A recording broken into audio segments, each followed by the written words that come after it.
so much for doing this. Our podcast is about your journey in music and how you got to where you are now. And I really want to hear the story about putting the record together and your life savings and the video and all of that, if that's cool with you.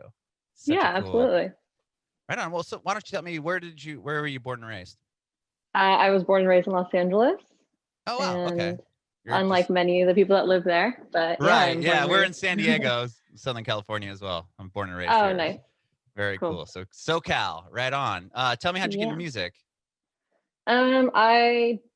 I learned classical piano really young, and then around 11 or 12, I started writing poetry a lot. Then I started merging the two, and then I formed this. The first band I had, which was when I was 12, and we were like a garage Pixies band, Oh, and cool. then and then I went from there. So it started out as a garage band. Well, okay, you started classical piano at an early age. Yeah. So were you doing recitals and all of that Yeah, I along definitely with did it? a lot of recitals, did them unwillingly, I think, and I was very Sure. nervous every time I did it. But yeah, I Do you learned a think? lot of music theory. Oh yeah. Do you think that helped you with your performing later on, like being able Y- to y- play Yeah, those I early think rooms? I've met so many musicians who don't know any theory and somehow they're masters at their craft because technology has given us that chance. You can just make music because it sounds good to you. But I do think that when you're trying to perfect a song, I think that the process becomes way faster with music theory because you'll know what chords work with what chord Sure. immediately instead of doing it by ear or feeling it out, which I think just takes forever. Definitely, definitely. Okay, Yeah. so from piano to putting the songs together, do you remember when you put your first song, the poetry and piano together? Yeah, I wrote this song and it was called "Why Can't I?" That sounds like one of those. I think it's a pop song now, but "Why Can't I?" And it was just this repetitive, like it's like a poem, very poem structured. Hmm. But I was listening to it, and the more I listened to it, I realized it sounded just like a Cat Power song. And then I felt embarrassed, so I never showed anyone. Then I wrote Oh, my next song. But the first one, it was good. It was, I feel like, it was a sister song to a Cat Power song. very cool. And with that, how old were you? Do you remember? Like, were you in middle school, high school? 11, 12. That Oh, was okay. around that age. Yeah. So when did the Pixies band start? I was 12. It was the summer of 12 years old. And I had this friend. So I had a friend named Luke. I met these people. I don't even know how we met. It's school. So you just meet people. But Sure. the drummer was a kid named Luke, and he's now in a band called Anamanaguchi. So he makes like Okay. Nintendo core music now. He's Yeah. an amazing drummer. And so it was him, and then this girl named Anna who now plays the harp professionally, and this other girl who became part of like the jazz band in high school. So we were all kind of musically educated and pretty good at, for considering Hmm. our age. Sure. We all loved Pixies. We all loved like Bright Eyes and Elliott Smith, and we loved like sad, angsty music, and we tried our best. I think we were pretty good for 12. We Hmm. played shows on Sunset Strip, and you know, Really? yeah, we played like the Whiskey and Roxy and the Knitting Factory when it was still At 12? open. Yeah, we And were with pretty cool. I know, do you have recordings of any of that? I do, yeah. I actually found the VHS of the Knitting Factory show, which I think was our first show. I want to, transfer it to digital because Digital? it's really fun to watch. That's Yeah. so cool. Were you guys Yeah. writing original songs?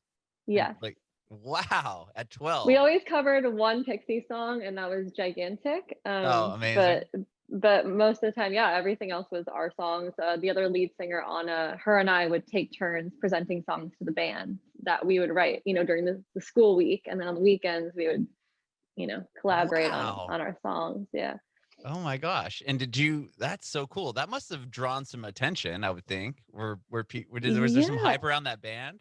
There was no press hype around it because we Hmm. didn't know anything about that stuff. But Right. we had like I remember the whiskey show was sold out.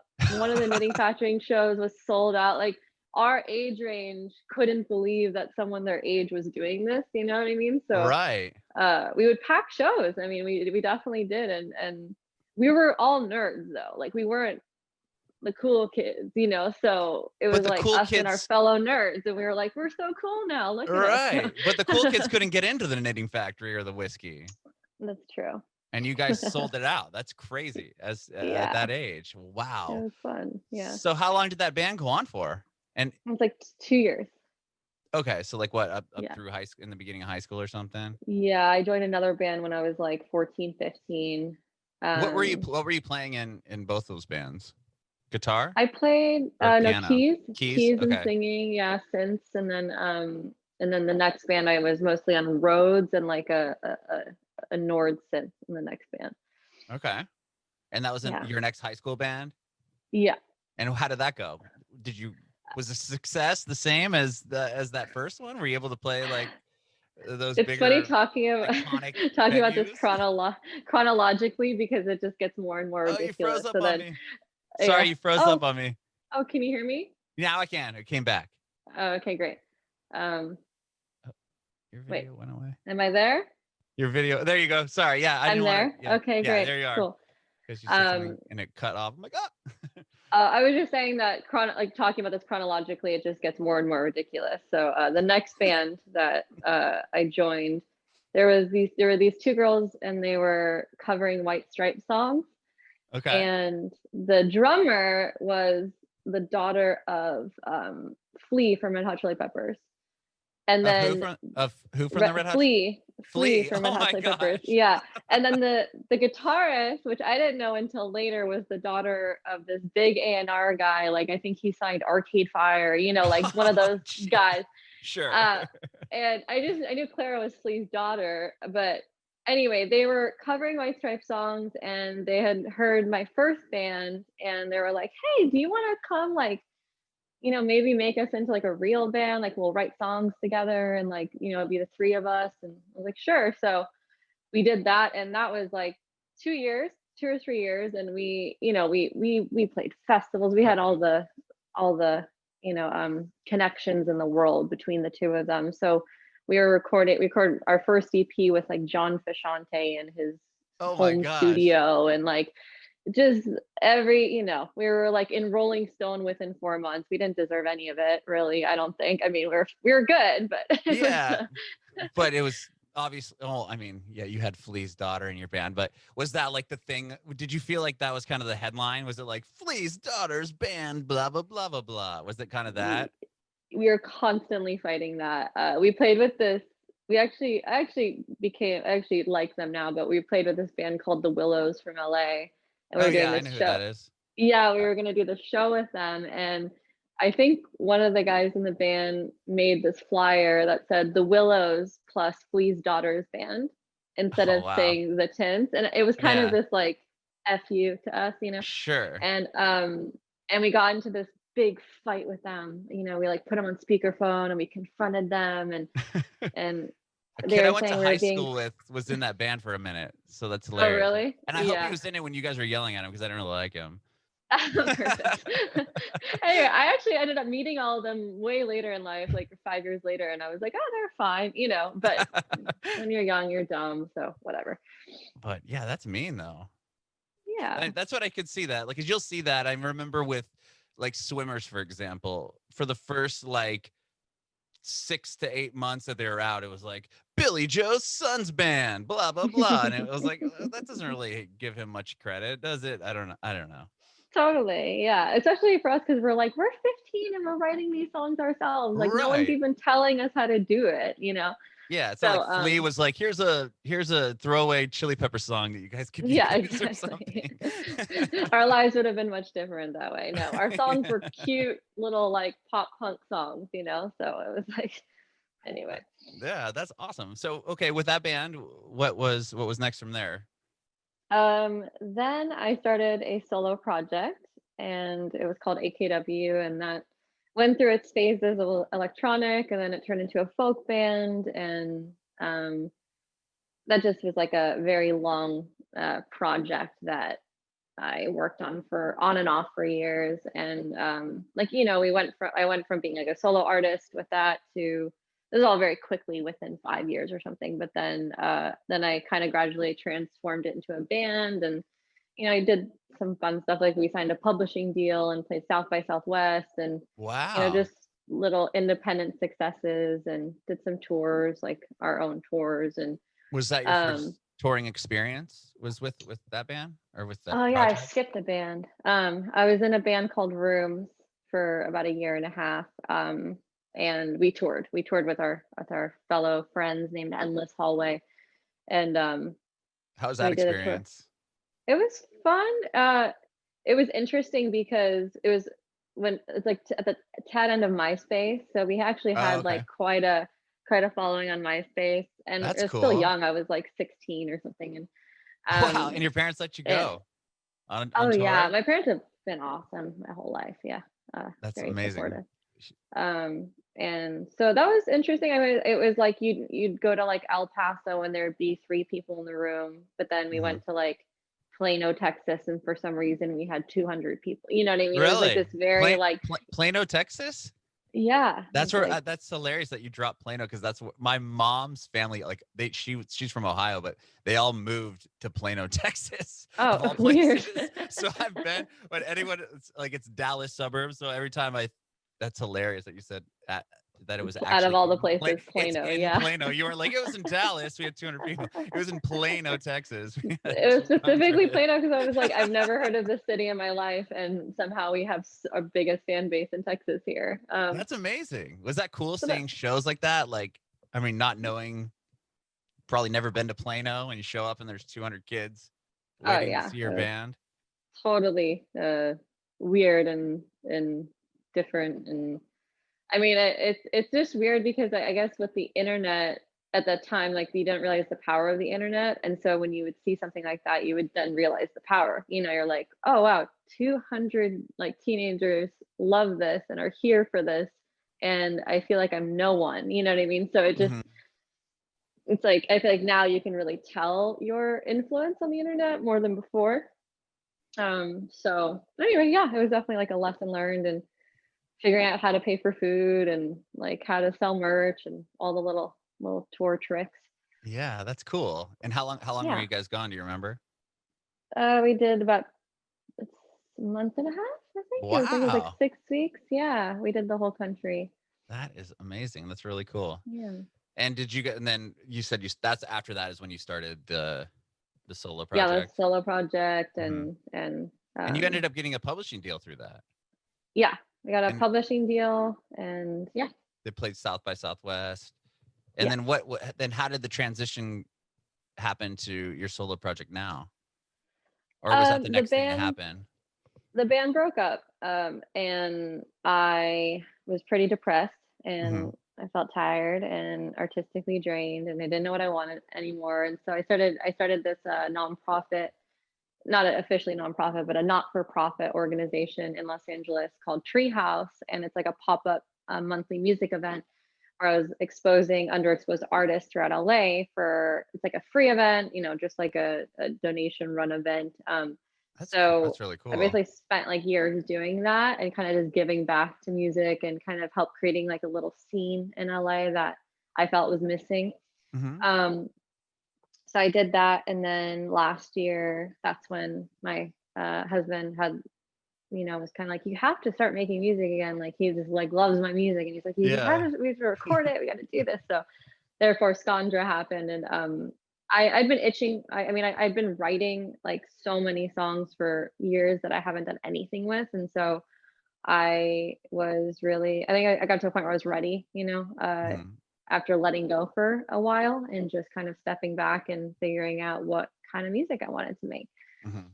And so is Skandra kind of like with this record that you're putting out, is this kind of like your first introduction to the new your new project, so to speak?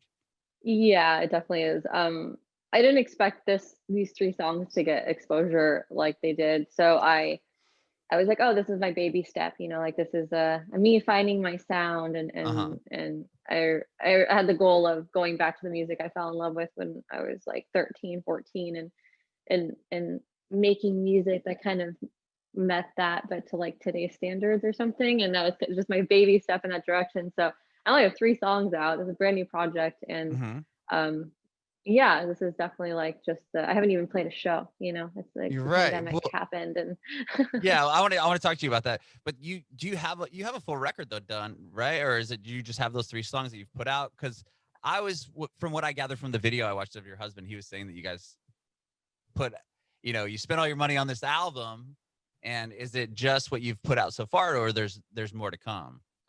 there's 3 more songs Okay, that are from that album. session. Okay, Yeah, so I'm gonna put them out as B-sides to the next 3 releases, only because industry-wise, they don't live up to the gotcha. last. You know what I'm saying? It's Yeah, one of yeah, those. yeah. It's No, dumb, but no, I it am makes sense. I going was to just release them. curious. Yeah, Okay, yeah, so tell me what happened. So your husband obviously loves your songs, loves what you're doing, and he says, "Well, you need to put these songs out." And yeah. tell me what happened. Did you guys rent like a mansion or something, and you got like a producer and a mixer and all these people in this room, and you put together this record? Tell me this process, and then we'll get into the Yeah. video that he created after. Yeah, so I mean, the video is a bit vague because the truth is every person we hired was our friend. So we did pay, like, but we got like Travis Warner produced the record, and he's one of our best friends, but we had to pay him as a producer because that's what he does for a living. You know what I Sure, mean? And he has right. quite a resume and stuff. So our mixer is our friend Mike, and he is one of the best mixers ever, and he mixes huge bands like M83 and Paramore, and Wow. Yeah. you know. So so there's that, and then as for the music video, we live part-time in Paris because Alon, my husband, is French. So Hmm. his whole friend crew out there runs a creative agency, and they really loved Rivers when they heard it, wanted to make a video. And so we basically just like got our friends to tell us how much it would cost to pull all this off and do it. And so last November, we went in the studio. I had all these songs basically ready. So Travis just did some like final production points on them, and then got them mixed. And yeah, I actually filmed the music video before I officially recorded Rivers because I had this demo I had made myself, and I knew that it was going to be the exact same structure, and that I was going to sing the exact same way. Thank God Hmm. for the sync on the vocals. Uh-huh. So yeah, so filmed the music video while we were in France for like 6 months, and I mean the video took a day actually, but we were there for half the year last year, and Hmm. then came back and recorded the album, and And then it yeah, it just was yeah. wow. Okay. Well, I want to talk about so you hired all these people. You recorded the record here in LA, I would think, Yeah, right? Okay. So where was this all pre-coronavirus, or was that after it happened? it was all from August to November 2019. Okay, so it was right before everything or it was a Right, little bit before. yeah, the songs were officially ready to go, music video ready to go, I think in February, and then I was gonna release them in March. And And yeah, then this happened. I had my first band rehearsal, and 3 days later there was lockdown in LA. So Oh my gosh, yeah, that's where yeah, I was kind of going. I want to see. So that's what you were prepared. Were you ready to do a tour, or were you just kind of rehearsing? I was about to approach a booking agent for a tour, and then I had a release show planned. That was definitely, I was going to be like this Oh. big release show, and I had my Hmm. first band rehearsal, and haven't played a show in 4 years, and it was like one of Oh my. those. So that's why I didn't release it until months No. later, because yeah, Sure. it was just yeah. So when did you get, like, when you officially released Rivers and your husband made the video? I want to hear that story. So you got shut down, and then what? You guys are in quarantine, and is that kind of where when he did that like call to action? Yeah. Okay. So we were in quarantine. I was working on Treehouse, my organization, and Hmm. I threw a thing called Quarantine Concert, and got all, just did stuff with that organization. And then Oh, that's I cool. got Like to a live point. stream type stuff. Yeah, I Yeah, want to hear it was about that like, real quick. Did you oh, play any of them? I played one. Okay. It was some live streams, some interviews, and then a lot of just telling people record performances of songs you want as part of the quarantine concert. We'll make this like an international festival basically. So it was like 50,000 people had submitted songs, Oh, so performed for it. huge, huge. Wow. Yeah, it was great. We had like huge bands like Meg Myers, like Walk the Moon, and Oh, wow. yeah, there was all these amazing artists who participated, and it was great. And so after that, I mean, I couldn't do that the whole quarantine, but then I was like, I want to get my music out there. Hmm. I released a couple songs independently, and did the Submit Hub route and all that. And then I put out Rivers. I got like 700 streams through, a lot of effort. And then I had about, I think, 4 days left on the live Spotify counter, where Hmm. it tells you your total number of streams live for the first week of your release. So Oh, you have interesting. Okay. you release a song, you have 7 days to watch your counter go up live. Otherwise, they just update it every 24 to 48 hours, the total amount of streams. Oh, okay. So you Yeah, can't look at it in real time. Like you couldn't just go on after the interview, and if 1,000 not people listen anymore. to Rivers, you wouldn't be able to see that. You can see how many people are listening in this moment, but it doesn't automatically add it to the total tally. So Got you. for some reason, Spotify for the first week is letting you in on their system, showing you, The the analytics, like in real time. yeah, Okay. Which exactly. it's weird they don't do that, but anyway. I know, I don't get it. But my husband was like, got curious about that, and he's like, wait, it's kind of like a video game. Like, what if we just got people to get the counter up? And I was like, that doesn't sound very like artistic. I don't know. It feels like a video game. Do they really like the song? Do I, Right. it was kind of a hard thing for me to wrap my head around as being a good idea. Uh-huh. So he spent the whole day making this video, and I It's a didn't great really. video. It's great. It's Yeah. awesome. And he made it, and then he put it out that night, and we went live on TikTok. And I think we had 5 people in our live watching, Okay. and all these people are streaming it over and over and over again, and then people would pop in, pop out, and we got it up to like 1,500 streams. So I think we got 750 streams the first night, Okay. and I was like, that's amazing. I'm gonna go That's to sleep. great. Yeah. Yeah, so I went to sleep, and then I woke up in the morning before he did, and it was at 60,000 streams. This is like 4 hours later. Oh my God. And I was like, "Oh my god, it's working." I couldn't even believe it. I woke him up, and we went back on live, and then that whole day there was about like 2 to 3,000 people on our TikTok live at every given Wow. moment until midnight. It was crazy. So So you just went live all day at that point. yeah. Yeah. Why not? Yeah. Wow. Yeah, I mean, we're like, this is great. And also, I mean, I have to say, as an artist, when you haven't released music for a long time, and you put it out there, there's so much insecurity involved, especially if you've been making music for so long. You're like, this Hmm. is not good. This sucks. You just, Hmm.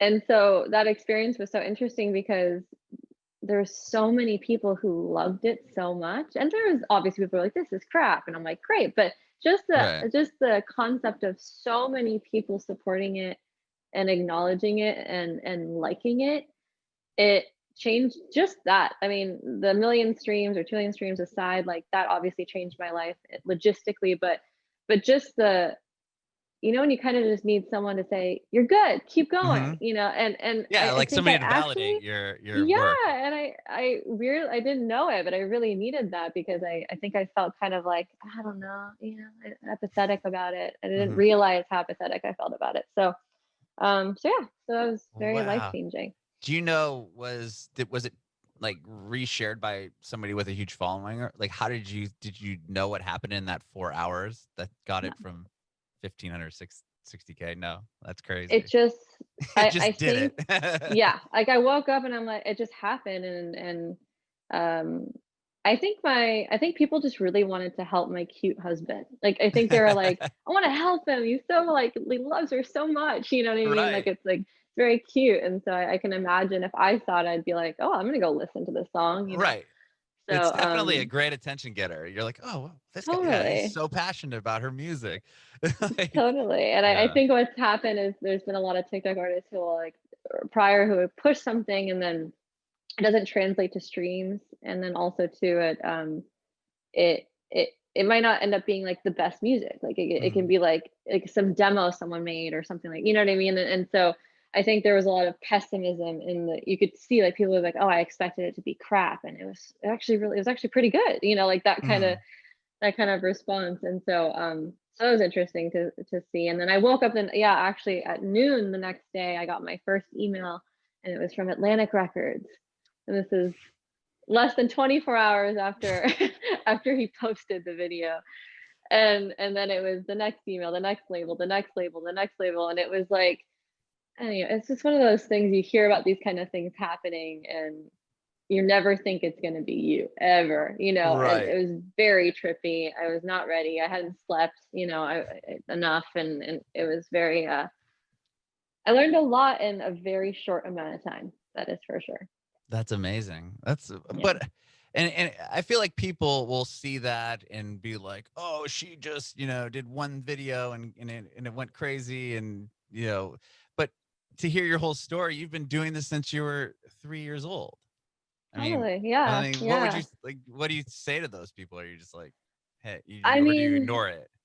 I've seen comments like that on YouTube and stuff, and I Mhm. kind of go, I have a lot of pride in the things I've given to the world, like the things I've done, like as a humanitarian and as owner of Treehouse, and like Yeah, there's your so many treehouse things I've organization is crazy totally like the things supportive. I've done in my life, like I've given so much to other people, and it's not for any other reason because I love doing it. You know what I mean? Mhm. So when someone's like, "You don't deserve this," I'm like, "You know what? I do. This is great. Like, what a gift, And I Mhm. never would expect something like that. And I think I think that I don't really care about that kind of comment because it kind of just happens randomly, Mhm. It really does. You see it happen all the time, and the truth is I now have to work harder than I've ever worked to keep it up, you know what I mean? It's like this could be over tomorrow, Sure, but like, yeah, you do feel like in a little added pressure now that you absolutely, I have to make better art, and I have to keep making better, more honest art and up the game, and